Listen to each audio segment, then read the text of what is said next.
Hello,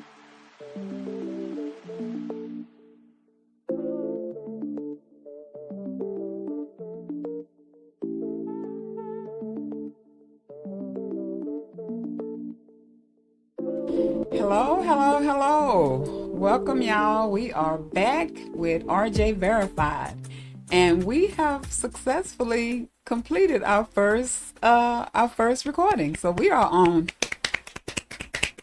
the second one. But yeah, so you all know RJ Verified is a platform that centers the voices of Black women and communities of color to reimagine and advocate for reproductive justice through storytelling, analysis, and cross movement conversations. By addressing the systemic inequalities and connecting reproductive justice to pressing social issues, our goal is to empower our listeners to fight for health, rights, and liberation.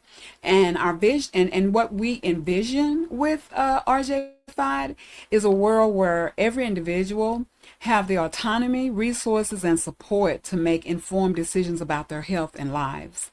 By demystifying complex issues and providing a space for open dialogue, RJ Verified aims to amplify underrepresented voices, bridge gaps in knowledge, and cultivate a community committed to achieving true reproductive justice for all.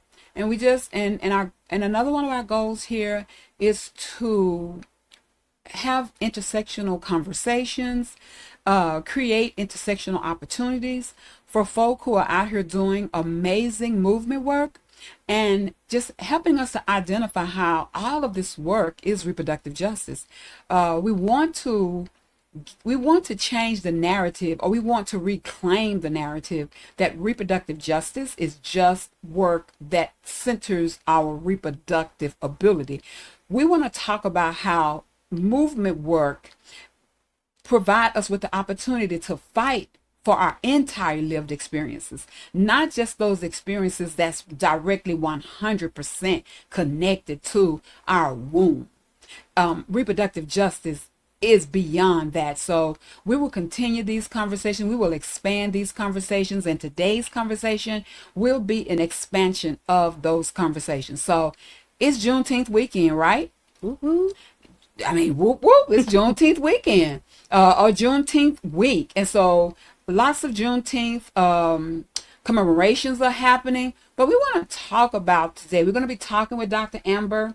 Dr. Amber, she's our research fellow here. She will give you more information about who she is, why she's here, and opportunities hopefully in the future for other fellows or other students, academics who's doing work that impact, research work that impact that the people need, so that they can have better health outcomes, so that they can have better economic outcomes, so that they can just have better life outcomes, right? But what happens when you're not talking to the people who are most impacted by the thing that you're talking about? Be that health, be that environmental, be that education, no matter what it is, what happens? And so we want to talk about the impact of the folk who are the most impacted by getting the information last. And so what am I talking about? Juneteenth. What is the overarching impact of Black folk not knowing that they were free? Black folk were free, but you still had Black folk working on plantations, having no bodily autonomy, no kind of autonomy at all, not even knowing that they were free, and then getting that information so much later. And so how did that impact us? What has been the generational impact of us getting life-changing, sustaining information too late?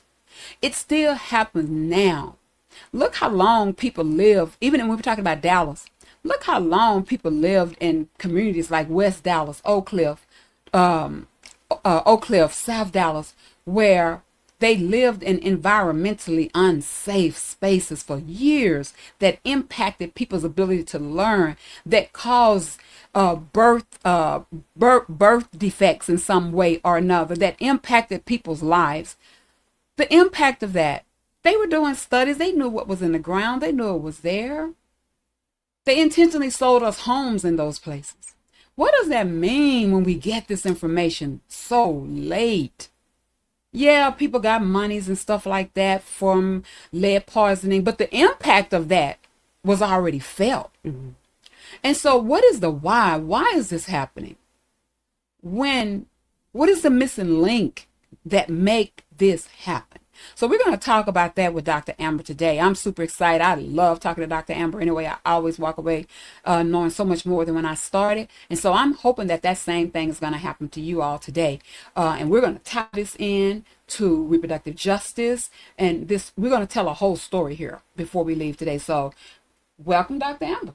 Thank you, Dr. Jones. Hey, family. I'm glad to be back in the RJ Verified house officially.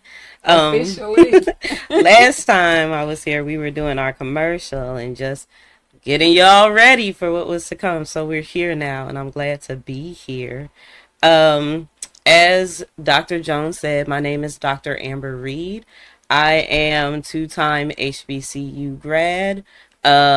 Counseling background, HIV prevention background, and really just committed to the overall uplift of Black communities and our wellness. And that's across the diaspora. And so when you told me today what our topic was going to be in terms of Juneteenth, I got excited, and I also started thinking about a lot of the questions that you just asked in terms of what did it mean for people to not be free, because we signed the Emancipation Proclamation in, 1863, and then 2 years later, right, they had to physically come to Galveston and let people know that enslavement was done and they were free. But that's 2.5 years later that people continue to give of their bodies, give their labor, and all of the tolls and the oppression that came with that institution. So thinking about that question of what does that mean, thinking of where we are with this current administration and what does that mean, because enslavement ended in one institution and took on some other forms is true as well. And so there was a Audre Lorde quote that comes to mind. I'm just going to read it really quickly. It says, "I am not free, while any woman is unfree, even where her shackles are very different from my own." And so when we think of even what that means in terms of RJ, it's this concept that's not unfamiliar to us, is that if anybody is impacted, we're all impacted. And thinking about what that means in terms of research and voices that are left out of the conversation. I might get in my teacher bag. That's okay. That's why. That's just why a little bit. Because this idea of how that plays into what we're still trying to accomplish with our liberation as Black people, as Black women, and how that ties back to where the institution of enslavement kind of transmuted into these other forms. One of the things that happened before we all got free, right, was that when they came and they started slavery, there was this way that colonizers came up with their ideas of how they were going to assign value to Black people. And there's a scholar who talks about it. Her name is Diana Ramsey Berry. She did thorough research in which she created a database, and she read slave documents, the bill of sales, all of these different things, journals, all trying to understand how they were assigning value that made them decide who was going to be bought and sold, how much they were going to be sold for, all of these things. And she identified these 4 different categories of values that she said they gave to Black bodies. The first is what's called a market value. So we all know about the auction block. Right. This is the value that they would look at a person when they decided what price they were going to auction them off for, just by looking at you. How much I think I can get from you and your body and your labor, just by your appearance. So that's the first value, and we call that a market value. Okay. The second one is called... where we got our bucks and all the big... Okay. Yes, so that's looking at, they did all kind of things, right? And often people don't talk about the objectification of the body, but your price went up if you had larger butt, or larger hips. If you were a man and you were ripped, and they considered you to have a large penis and genitalia, because that meant you were going to breed more workers for me. So all those things Yeah. would run your market value up. The second category is called an appraisal value, which was the price that people actually sold for when they were auctioned off. And so the market value is what I think I could get for you. The appraisal value is what I actually paid for you, or what those colonizers and those buyers Yeah. determined that Ooh, they that's a were lot. worth. The third value is something that's called a ghost value. And that was a value that was assigned to black bodies and enslaved bodies even after their death. So some people are aware of how the life insurance system started from being able to Wow. insure enslaved bodies as they were getting sick, as people were jumping overboard. But that's an example of a ghost value, that even after you're dead, I can get money for you. Um, Um, this is also things like for medical research and experimentation.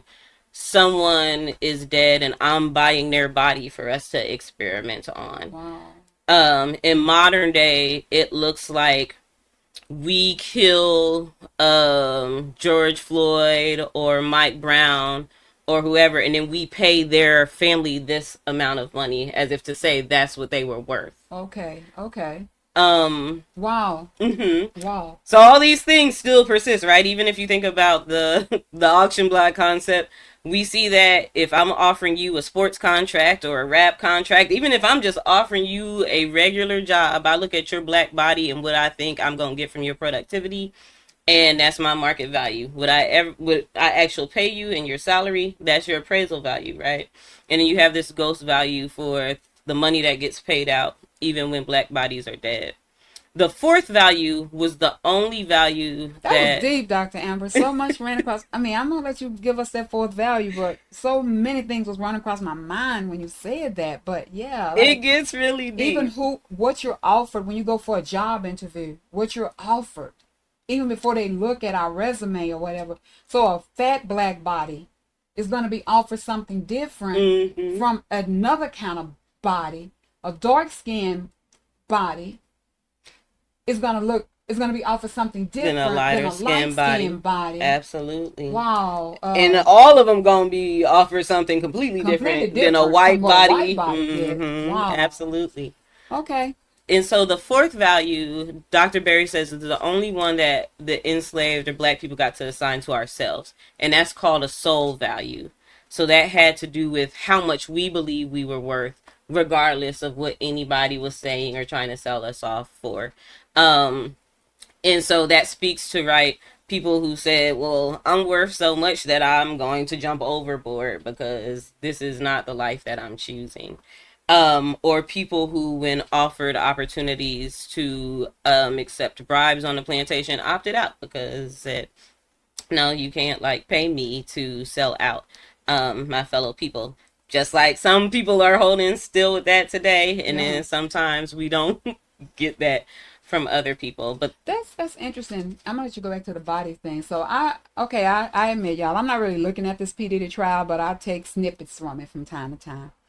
And when the Jane was testifying, and there came up a question about her. They was talking about money or whatever, and she said, "How much is my body worth?" You know, like, and you know, and I'm not sure she even know that that was a thing. You know, like how do you value your body? that's it. So if I think that if I'm spending a day or two with him, I'm not talking about. I'm just saying there was a whole thing around.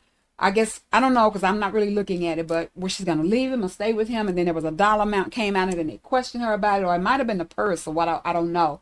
But she answered the question from a like my body is worth this or my body is worth that, and that's something we've heard before, and that's probably just like a whole concept that come from that, that we get to. So we're talking about a soul value, but still, a body value. My body is worth more than this, or what is my body worth, or I am going to die rather than, so my body is going to die, who I am, I'm going to die rather than be your slave. You Absolutely. know, I'm going to die rather, even some, definitely so many slave women who said, I'm going to remove my ability to even have babies rather than be your concubine, or Absolutely. your the person that, or Hmm. the person that uh put slaves on your plantation. I'll stop the whole thing, because I have the skills to do that. Because I see that as a soul tie as well as a Yeah. body thing. I'm going to do with my body what I have the control to do, because I know what my worth is. But as it relates to my soul, you don't get to rip my soul away from me in the way in which you use my body. And you don't get to tell me what it's worth. So You you don't get get to in tell there. me. Hmm. But I'm gonna be honest with you all. I had never heard these, and I'm always thinking I'm all things black folk, all things slavery or whatever, all things back there. But I had not. I'm sure I have heard it in different conversations, but never contextualized in this way. And that's the beautiful thing, right? Like you said about like the interdisciplinary manner of this podcast and being able to connect with people to do interdisciplinary work, because it's how we all learn from each other and grow. But you see where I'm going with this Yes. is when we get deeper into our conversation about RJ, these things are still very much a part of how society operates today. And when we talk specifically about research and why certain people aren't left out, why it's done in the way it's done, that we don't value the voices of people, but we still want them to participate in a way that we can count them as a number. And Mm-hmm. then maybe the number that they count as, we're turning into a way to get money for them. It goes back to this whole thing about valuation. The reality is, and there are lots of types of research. There's market research, there's biomedical research, there's academic research, there's community engaged research, there's various forms of research. Probably most of us, what we encounter on a daily basis is the market research, which is where they want our opinions and our thoughts about something related to a product, or the biomedical research. And at the the bottom or the end game of both of those, it's still this issue of these type of valuation, and not a sole value that have been assigned to people. Market value is looking to find out thoughts and opinions so they can put a number that will generate an income or an investment for people.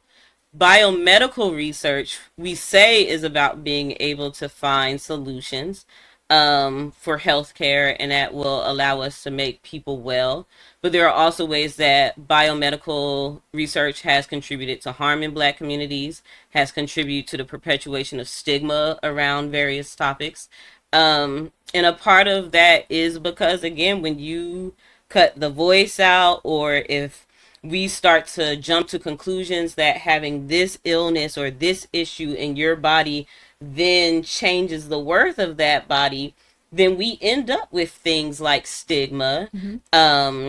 and practices that seek to eliminate bodies that are differently able, or Yeah. criticize or treat those bodies differently. And so when we start thinking of that in the context of reproductive justice, that's a whole nother thing. Um, but I just wanted to kind of share that, I think, as a good context as we continue to think about this conversation before we go to commercial break. Yeah. So, and we're gonna definitely pick back up. We're really gonna take it. Gonna go so really allowing reproductive justice to really shape the conversation. But even before because we will be getting ready to do a commercial break soon. Um, as you were talking, you was just talking about the numbers, because I do want to talk about what does this look like in HIV work. What does it look like even in our maternal work? How do we get to a place where all folk are not part of these conversations? Mm-hmm. I often think about how sometimes difficult it is when you are trying to get funded to do HIV work, when you choose to do it the way in which we do it at the Affair Center, or we're not so concerned about how the number of people who's coming in, being able to count those numbers, and the folk who fund you, and the funding is supposed to be contingent upon the research. We're looking at who's getting HIV. So based on who's getting HIV the most, that's how you get funding. We fund by priority populations. What the world is a priority population? You know what Because I'm saying? if we all have value, ain't we all ain't we all a And we all priority? priority if we should all have value. And so So it's funded by priority. So how do you know what that priority population is? That means the most people that are getting that's getting an HIV test, or I mean that is getting a positive HIV diagnosis. But then that can also go to who are you making it available to? So Mm-hmm. are you making, so if you make it available to all people at the same time, or if there's equity, then we don't have to worry about that. But still, just being left out of those conversations, or the way in which you get your diagnosis, you know what I'm saying? And so that means that if you're a person who have, if diagnosis is transmitted a certain way, let's say as we're talking about man-to-man sex or whatever, then what does that look like for an injecting drug user? We may not have Right. as many injecting drug users that we have, and so what does that look? So do we leave injecting drug users out of the conversation? And then if women are saying, oh, my diagnosis is by way of heterosexual sex with men, primarily with men, and men who identify as heterosexual men. And then what does that look like? Are we even looking at data? Are we collecting data? Are we seeing what that really look like? Or are we just devaluing or not valuing that conversation? Because of course we have no there, because one, we don't believe men who say I'm diagnosed but I did not sleep with men. Oh no, Mm-hmm. you're lying. Really? Okay. So we're not gonna honor what people say their journey is to get where it is that they're going.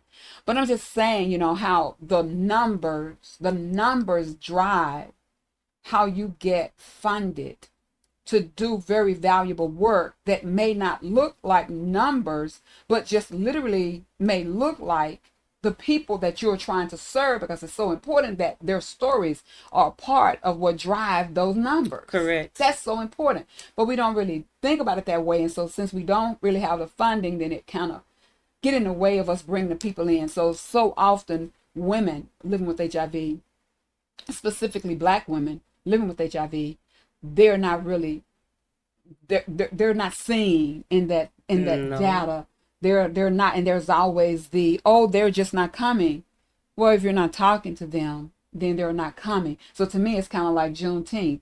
Oh, they were free. Well, how would I know I was free if you never came and told me? If you never came and told me. And we also can't act like there aren't real and valid reasons why black people don't participate in research. Real Because we reasons. didn't talk about the Tuskegee syphilis study and all these other studies where, again, we thought that these bodies didn't have enough value to treat them with the ethics Mm-hmm. and get their consent to participate without deceiving them. Because during enslavement, it was no consent, right? You I mean, just no consent, and even when you're talking about after you're dead, Henrietta Locke, mm-hmm. like No consent. no consent, And then we putting got value to her body after she's no longer with us, but yet not even consenting. There was no reason to value her body anyway. So who would think that there needed to be value to something that was never valued? and then because we put But knowing that value, it's valuable knowing that it's valuable to the extent that we put value to it to use it. to use it,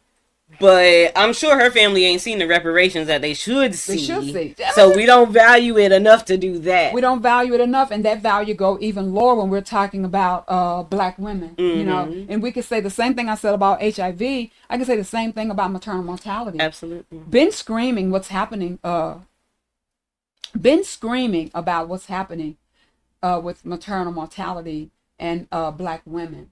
Been screaming it, but yet and still, we're not making sure that we are represented in the data collecting. As a matter of fact, using ways to exclude us from being a part of the conversations as it relates to the women that we're serving, and then the women that we're serving. Are Mm-hmm. they actually a part of that? But we're going to get ready to go to commercial. But I also want to talk about, as we talk about this, and we're talking about using our bodies and valuing of that, the thing that's happening in Georgia right now, where and I don't know if the baby's been born or not. I don't know the backdrop, but knowing that this woman is dead, but really just low key using her as an Mm-hmm. experiment, An experiment, yeah. for what can this body do, what can the body produce, even after we know it's dead. So Yeah. again, we free, but not But completely not completely in in 2025. 2025. Yeah. So we're going to be coming back, y'all. I hope y'all are enjoying this conversation. Again, I always enjoy conversations with Dr. Amber. As do It I. really make me think differently about even the way in which we show up here at the Afia Center. And the value of collecting those stories, the value of those stories being a part of research looks so different. It's not just you going somewhere and getting pricked with a needle and blood and all that stuff. Research is also the telling of your stories, the collecting of data in sometimes non-traditional ways. So we'll be back.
We are ready. I know I'm ready.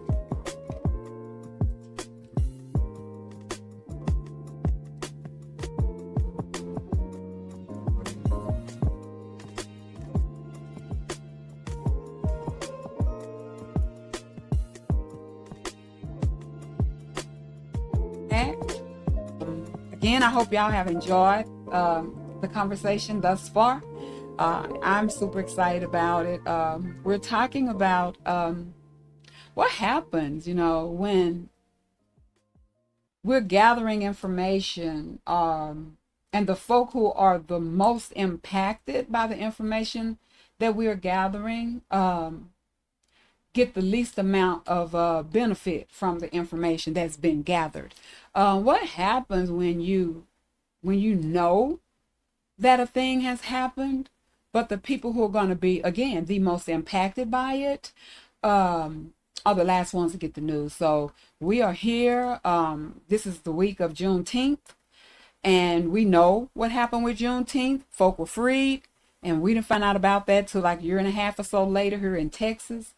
And folk were still, being denied freedom, being denied bodily autonomy, being denied all of these things, being robbed of their labor, being impacted by reproductive oppression, because we know that's what reproductive oppression is, when we are using people's ability to produce or not produce, to keep them in a certain economic or a certain situation. So if it pays to have babies, then we want you having babies. If it don't pay to have babies, then we'll rob you of your ability to have babies, or we'll use your ability to be having babies or not having babies to keep you in a certain certain condition. And so just reproductive oppression, right? And so this was still happening to people, and people were not even aware of it. So I think that we wanted to have this conversation. We wanted to talk about, what do it mean when this research is happening? And so we're talking about HIV, we're talking about maternal mortality, we're talking about we were even talking about the way the information is disseminated, And so when we look at, even when we're looking at HIV and we look at access to PrEP, so we've known the data behind PrEP for a long time. Whether it was called PrEP or not, we've known the data that supported PrEP a long time. And so people eventually got PrEP. But then what did they look like for Black women and PrEP? And even shaping, was there even enough data collected on how Black women show up and what HIV diagnosis, or what that looked like for Black women, and what PrEP and the way in which we see it, is that even feasible? Like, do it even really make sense? Or could the resources with more data be used differently when we're talking about women in PrEP? But even again, just not even pushing it in that way, we're still walking in a space where folk are not really clear if they're women, what prep look like for them and what prep mean. And I know people are talking about it a little more, but still, if black women are saying that they are having, that they're acquiring HIV by way of relationships with heterosexual black men or men, and if that is a primary mode of transmission for them, why are we not talking more about what that conversation look like? Because that conversation may look more like, what does it look like for you to have a conversation with your black partner if he's a man, right? And so we even talking about that. Like, it's, to me, it's like, how is this information disseminated, and how much good could have been done? How many fear transmissions could have happened had black women intentionally been a part of this conversation from day one? So that's what we're talking about. What is the generational harm that happened by keeping folk enslaved longer than they should have been enslaved? What is the intentional harm by devaluing folks' bodies for long amounts of time? Even though we talked about in the first segment, what soul value means, but sometimes when you've been so beat down externally by things, you struggle with what soul value means. Absolutely. There's no way somebody could endure the physical abuse, the emotional abuse, and the trauma of something like slavery that went on for centuries, and not internalize it. Like, there are lots of scholars who have written about how that shows up in different and it still ways. show up. Oh, absolutely. In everything that we do, like you said, and how we think about ourselves, how we engage with each other, how we parent, all of the things. Like, we're still trying to get clear from that. And even where we feel so far removed from it, sometimes we don't even realize that we're internalizing it, is one piece of it. But yeah, like, to your point, it's absolutely going to affect my soul value and how I think of myself. If this is something that I'm always experiencing, or if constantly the world is telling me that it doesn't value me and it doesn't value my black life. And I think it was, as we've been hearing all these stories about celebrity women and their near-death experiences, their maternal health crises and challenges that they've experienced. Tatiana Ali, she said something along those lines. She said it's to the point now, black women have internalized the maternal health crisis to the point that women are scared to get pregnant, as if it's something wrong with us. Yes. Because when we have these crises, we experience these challenges while we're birthing, we're not heard by doctors, we're unattended, we're neglected, and black women are losing their lives for it. Their babies are losing their lives for it. And so it becomes hard not to internalize that maybe it's just something wrong with our black bodies that puts us at risk to endure these things. So I'm going to resolve that by I won't birth. Dr. Joya, what's Dr. Joya's last name? Degree, are we talking about post-traumatic slave disorder? Dr. Joya that do the maternal not maternal mortality work. Dr. Joy, is it queer? I'm drawing a blank. I'll get Dr. Joy's get her last name in a minute. But and she's out of New Orleans. She lives in, I don't know where she lives now, but it started in New Orleans. But because we started doing maternal work with her, under so much of her guidance, being a part of Black Mamas Matter and all that. And look up Black Mamas Matter while we're here, because her name will be on there as one of the founders. And one of the things she says all the time that so stick with me, I don't care if she's sitting on a panel out of the United States, I don't care if she's sitting on a panel in Washington, D.C., I don't care where Dr. Joya is at and she sitting on a panel and she's talking about Black maternal health and the impact of that. She always says, let us know it is not our blackness that causes maternal mortality. It is the response to our black. It's the world's response to our blackness. It is how they see us as black. It is the devaluing of our blackness, but it is not our blackness. We are not genetically predisposed to die when we're having babies. And we need to hear it And because I say research this, reports it that yeah, way I sometimes. say it all the time. That's why I love, like, when I got the chance to know her and hear her, Career Perry. Dr. Dr. Crib Perry, Dr. Joya. And that only reason, no disrespect to her name, is because that's what I always call her all the time, Dr. Joya. The work that she have done to dispel that myth. It is not our blackness. It is not because we're black. It is America's response to our blackness, that causes these things to happen. But it is data from folk like her. It is the telling of these stories in that way. And even with all the accolades that she have, people still don't probably want to hear her. Not only is she black, she's a black woman. And that's the thing. Absolutely. I was thinking, as you said, that for all of the accolades that she has, and as well known as she is in some communities, it's going to be other communities who will make sure that people never know her name. Yes. Because they don't want anyone dispelling those And myths. that could be the missing link.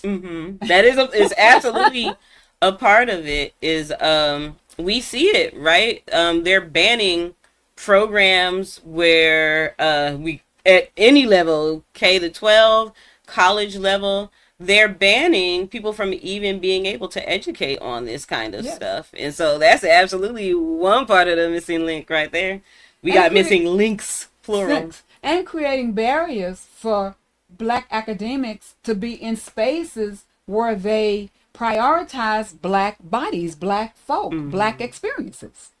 And in a way that we know will work for our people and will nurture somebody's soul value, because that's the thing about these very westernized forms of research is often they're not relatable for black and indigenous communities. They don't, the tools and the methods they use for even going about getting information don't match up. So often the information they get, even though it'll get reported and it'll be published as expertise or as valid, it could be challenged because either there's misunderstandings in the capturing and all of these things.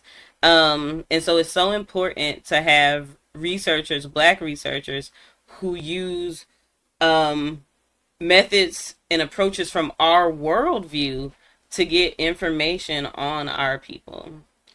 So because I usually lead out the conversation sometimes, and what makes this a reproductive justice issue? I'm gonna let Dr. Amber lead that conversation this time, but I do want to ask this question. So when we talk about, like you talk about the different methodologies that you all use, so that it's very specific to, what does that look like? What are we kind of talking about? And so typically, even the way researchers and academics are trained, the emphasis in a Western society and from a worldview is on quantitative research or on research that publishes numbers. That's what's considered scientific. With everything that's been going on in organizations like the NIH pulling funding, they have been literally writing to people in their letters that we won't fund this because it's not considered scientific. Wow. So if you say that you want to look at the effects of something specific to race, that's not scientific. If you say that you want to do interviews, you want to observe, or you want to be a part of whatever it is you're researching and take notes, that's not scientific enough, is essentially what they're saying, and we won't pay for that. So right, going back to this valuation thing again, and so most people will default to, and I get it, I need the funding for the research, so I'm gonna give them what they'll fund, which ends up being this numbers research, but that's also how voices get left out. And that's also how the information that's collected doesn't fully explain a phenomenon, because a number literally only gives you a number. It doesn't tell you the context behind why the number looks that way or all the things going on in the background, which is why qualitative research is so important, why humanities research is so important. But we have, as a society under this administration, literally taking a stance that we don't value any of those things at this current moment. So it will be a struggle for various researchers. And then even when you tie some of the legislation that we have going on, Texas just in this last legislation passed laws where people have to identify as specifically male or female. So then when we talk about voices being left out of, is even if it's biomedical research, anybody who is gender expansive, their identity and their experience isn't going to be captured in a way that's accurate. And so those are some of the things for sure, that we have to consider, and it impacts Black scholars and Black researchers who often, if they are doing quantitative research, there's usually going to be what we call a mixed methods, meaning there's going to be some qualitative research involved, some way that I can just sit and talk with people. Um, I can observe people. I can be a part of what people are doing, and note and share about, collect data on the experience, on the lived experiences of Oh, individuals.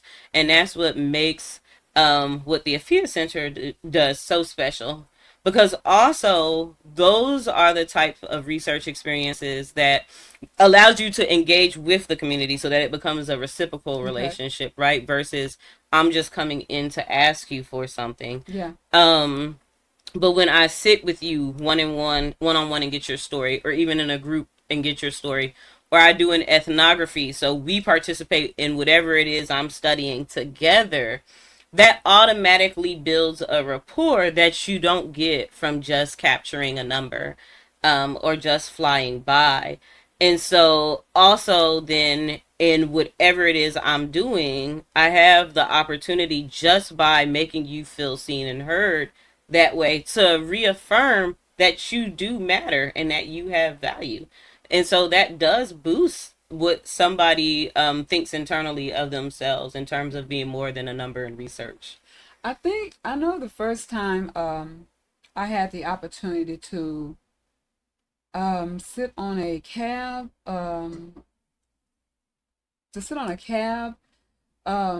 around an ethnographical study that was done. I was just like, oh my God, where have this been all my life? Mm-hmm. It just so reframed my whole idea around what can really happen in data, in research, in collecting, and just really how valuable those stories are. And it is also that there was still numbers that connected to that data. So you don't get to take the, what is it, quality, The you don't get to quantitative take the quantitative out, because the quantitative, so I guess that's what you call like mixed a methods, yeah. mixed method. So it just, I don't know, I was just really floored by it. I was just like, oh my God. And it just made it so real. The listening and the telling of all of those stories, and the data had something to do with isolation, Mm-hmm. women living with HIV in isolation. And there were so many, just a different variety of women, and there were women of trans experience. There were women who were probably maybe middle class or whatever, women who were older, younger. It just was really, but those stories, but what they really hinged on, and what was so important to me was the data that was associated with it. When you looked at the large number of people, where people found themselves being isolated, and even though their story was there, but what really solidified that was those numbers. Yes. And so, to me, it just don't make sense. But just really quickly, Dr. Amber, if you can just bring us home with, why is it so important that we see research as a reproductive justice issue? What makes it this? I think a part of it is reproductive justice, like you said earlier, is all about choice, reclaiming of a body, and then along with that, the choice to do whatever it is an individual feel like they need to do for themselves, whether it's parenting, whether it's not parenting, whatever you decide, being able to make that choice in an environment where you and your family and your community, your village, is safe and you have the resources, Mm-hmm. to be okay with the choice that you make. And we have to see research as a part of it, because in a society that operates like ours, resources are given based on what research says. Yes. And so, if then, something as intersectional as RJ, where we have all of these various rights that we're considering and taking into account to make sure that people and families and communities are holistically Mm-hmm. well, it is important to have research that advocates for it and to have researchers who advocate for that. And that's a part of the missing link. Is we have some for sure. I won't say we don't have any, because that would be a complete lie, but we absolutely need more. Um, and we could use some allyship, some not performative allyship, but the real allyship that's willing to sacrifice something in getting the more. And so this conversation seems it's time for us to go, y'all. And it seemed like we just started talking. It went fast. I'm really appreciative of the fact that we do at the Affair Center get to sit in space and enjoy or hear conversations from so many folk out here who do understand that research is RJ verified. We verified it. You've just verified it. It is very important that we are doing our research using the foundational lens of RJ. It is very important, and because RJ is. I just have one more thought. Because a part of that also is letting people be seen. Like, that's how you give people full bodily autonomy. And again, research, if used in that powerful way that we talked about with ethnography and like mixed methods, but like methods that are intentionally about elevating the voice and the visibility of a people, research allows people to be seen. And that's absolutely at the heart of RJ. And that was almost what I was going to say, but I was going to say, and because one of the very strong parts of RJ is storytelling. It is capturing of, or the telling of, our lived experience. That is a very strong tenet of the RJ movement. And inside of this research, the capturing of stories and the telling of those stories, it is just so important. How can research not be RJ? And we verified it to be so. And so important that we use this, another very valuable framing of work in our movement work as we move towards just the real freedom of our people, the real liberation of our people, and not just our people. And I will end with this one, our vision for the Affair Center, where all of the work that we do here and all of the things we do are so centered around Black folk, Black women, Black experiences.